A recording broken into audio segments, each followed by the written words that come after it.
स्वागत है ब्रेक के बाद। आप देख रहे हैं हमारी खास पेशकश प्रॉपर्टी एक्सपर्ट। आप नौकरी पेशा हैं या किसी व्यवसाय से जुड़े हुए हैं, बिजनेस कर रहे हैं, आप कहीं ना कहीं अपनी डेली लाइफ में मंथली बेसिस पर सेविंग्स तो करते होंगे, लेकिन कई बार आपको अचानक से काफी पैसों की जरूरत पड़ी जाती है। क्या करें फिर? ऐसे में लोन लेना एक ऑप्शन हो सकता है। जब बात लोन लेने की आ ही जाए तो बेहतर रास्ता कौन सा है? देखिए प्रॉपर्टी टिप्स।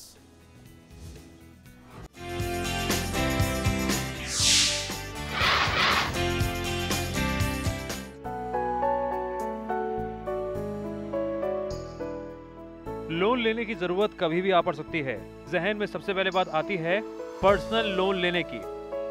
पर सबसे बड़ा सवाल, क्या यह फायदेमंद रहेगा? फिर क्यों नहीं लोन अगेंस्ट प्रॉपर्टी के बारे में सोचा जाए? आखिर क्यों? दरअसल बैंक से लोन लेने के लिए आप अपने घर को कोलेटरल के तौर पर यूज कर सकते हैं। बैंक आपकी प्रॉपर्टी की पूरी जांच पड़ताल करता है, वैल्यू आंकता है और आपको प्रॉपर्टी की वैल्यू का 70% तक लोन आसानी से मिल सकता है। लोन का लोन, और वो भी सिक्योर्ड लोन, सही ऑप्शन है ना? एक बात और, आपको इस लोन में पर्सनल लोन जैसी अनसिक्योर्ड लोन के मुकाबले ज्यादा रकम मिल सकती है। निश्चित तौर पर आपको इसके लिए एडमिनिस्ट्रेटिव और प्रोसेसिंग फीस चुकानी पड़ती है, जो कि अमूमन 0.5% से 1.5% तक होती है। आमतौर पर इस लोन का टेन्योर 1 से 9 साल तक होता है, लेकिन अगर लोन बड़ा हो तो कुछ बैंक इसे बढ़ाकर 15 साल तक कर सकते हैं। वहीं इस पर लगने वाला इंटरेस्ट रेट 12 से 16% के बीच होता है, जो कि फ्लोटिंग या फिक्स्ड होता है। कम से कम ये बात तो आप समझ ही लीजिए कि हर हाल में loan against property personal loan के मुकाबले काफी सस्ता बैठता है। पर्सनल लोन में आपको अमूमन 14 से 22% ब्याज चुकाना होता है। लोन अगेंस्ट प्रॉपर्टी से सस्ता केवल एक लोन पड़ता है और वो है होम लोन। प्रॉपर्टी पर लोन लेना इसलिए भी सस्ता पड़ता है क्योंकि इसमें कर्ज चुकाने के लिए दूसरे लोन के मुकाबले आपको ज्यादा लंबा टेन्योर मिलता है। पर्सनल लोन जैसे अन्य लोन पर कर्ज चुकाने की अवधि अधिकतम 5 साल होती है। बैंक फ्लोटिंग रेट लोन के लिए कोई फीस चार्ज नहीं कर सकते, लेकिन फिक्स्ड रेट लोन के लिए इस पर 2 से 4% की पेनल्टी लगती है। अब सवाल उठता है, अपनी प्रॉपर्टी पर लोन कैसे लें?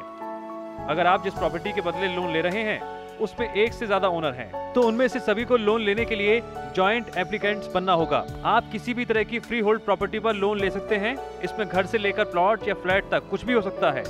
सबसे जरूरी पहलू है प्रॉपर्टी का टाइटल क्लियर हो और इसमें कोई विवाद नहीं होना चाहिए। बैंक प्रॉपर्टी से संबंधित सभी दस्तावेजों की जाँच करता है, साथ ही आपका रेजिडेंस प्रूफ भी मांगता है।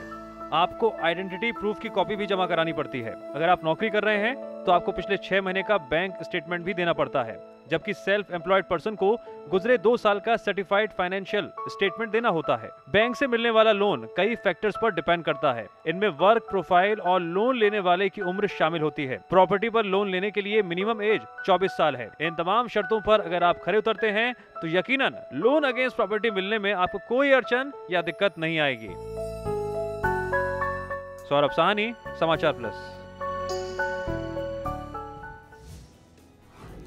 शरद जी, प्रॉपर्टी टिप्स में हमने बताया कि किस तरह से आप लोन लेते हैं प्रॉपर्टी के अगेंस्ट, तो आपको काफी फायदा है। आपकी प्रतिक्रिया? देखिए, जो भी लोन अगेंस्ट प्रॉपर्टी है इतना कंफर्टेबल चीज़ है, किसी तरीके से प्रेशर नहीं होता, क्योंकि टेन्योर बहुत लंबा मिल जाता है जी। इसमें आपको जितनी लोन की जरूरत होती है उसकी जरूरतें पूरी, चाहे बच्चों की शादी के लिए लेना है या मकान को आपने और एक्सपेंड करना है, दोनों चीज़ों के लिए, या घर में और कोई आपत्ति आ जाती है, ये बहुत फास्ट तरीके से मिल जाता है। अगर आपका फाइनेंशियल क्रेडेंशियल, आपकी एज और जो आपको जो फाइनेंशियल और बैंक स्टेटमेंट है, ITR वगैरह सब जस्टिफाइड है, आपको लोन मिलने में 5 से 10 दिन के अंदर लोन आपको मिल जाता है। और उसे आप अपनी सहूलियत के हिसाब से 7 से 9 साल में उतार सकते हैं। अगर बीच में भी रीपे करना चाहें, इसे अगर पैसे का इंतजाम हो जाता है, बीच में भी आप फोरक्लोजर करके दे सकते हैं। इसमें किसी तरीके का रिस्क नहीं रहता, अनाज शनाज ब्याज नहीं देना पड़ता, कोई पेनल्टी नहीं होती। पर्सनल लोन है वो किसी तरीके से एडवाइजेबल नहीं है, उनके इतने फास्ट तरीके से उसका वो इंटरेस्ट लिया जाता है कि आदमी का कचुम्बर निकल जाता है। जी जी। लेकिन शरद जी, कई तरह के लोन्स होते हैं बाजार में, हम देखते हैं बैंक कई तरह के लोन्स प्रोवाइड कराता है, तो क्या ये मान लिया जाए कि ये जो लोन है वो सबसे बेस्ट लोन है और उसमें किसी तरह की अड़चन जो है फ्यूचर में नहीं आती है, परेशानी नहीं आती है, जेब पर भी और हमारा जो मंथली इंस्टॉलमेंट है उस पर भी? देखिए, जो सिक्योर्ड लोन है, अनसिक्योर्ड लोन है, प्रॉपर्टी के अगेंस्ट है या एजुकेशनल लोन, सब अलग अलग तरीके के होते हैं। लोन आपको प्रॉपर्टी के लिए चाहिए तो बनी हुई प्रॉपर्टी सामने दिख रही है, उसी को खरीद के लोन लेना ज़्यादा आसान है, बजाय कि आप किसी चीज़ को इंस्टॉलमेंट में खरीदें। जो लोन को लेने के लिए आपकी प्रॉपर्टी और सेल डीड इसके बेसिस पे आपको लोन मिल जाता है। सबसे बड़ी बात सिक्योर्ड रहते हैं आप इसमें। जी, ये आपने बहुत अहम बात बताया कि सिक्योर्ड रहते हैं, कोई हमें रिस्क नहीं रहता। क्यों?